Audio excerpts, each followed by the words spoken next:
Welcome to episode 79 of Paper Brief, where we dive into the latest in ML and tech research. I'm Charlie, your podcast host, and joining us today is Cleo, a wizard when it comes to tech and machine learning. Today, we're discussing an interesting paper called Style-Aligned Image Generation via Shared Attention. So Cleo, can you give us a rundown on what this paper is all about? Absolutely, Charlie.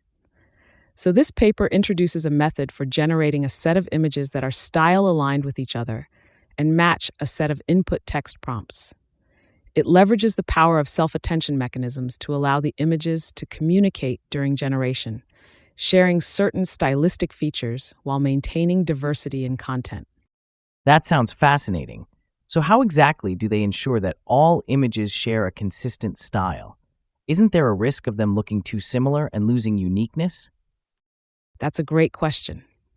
The researchers noticed that if they allowed full attention sharing across all images, it actually led to what they call content leakage, where images start to pick up elements from one another.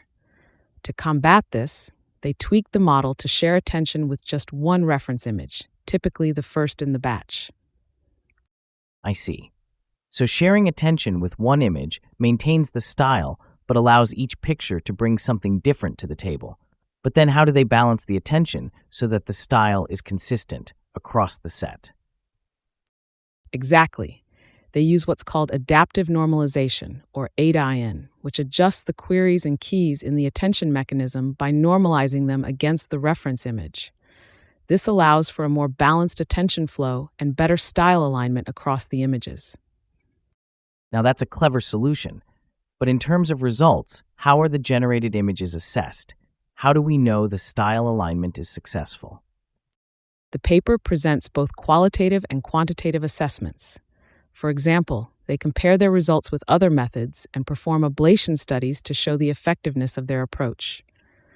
Metrics like the CLIP score for text alignment and dyno embedding similarity for set consistency are used.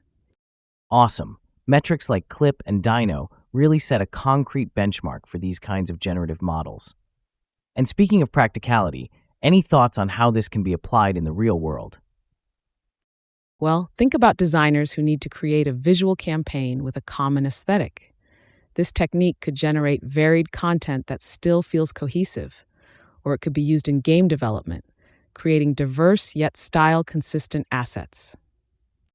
The implications for creative fields are indeed very promising. Cleo, this has been an enlightening chat about style-aligned image generation via shared attention. Thanks for breaking it down for us. My pleasure, Charlie. It's always exciting to see how machine learning and generative models evolve and transform creative workflows. And to our listeners, thanks for tuning in to episode 79. If you're intrigued by the future of AI art or just enjoy peering into the tech horizon, make sure to join us next time on Paper Brief.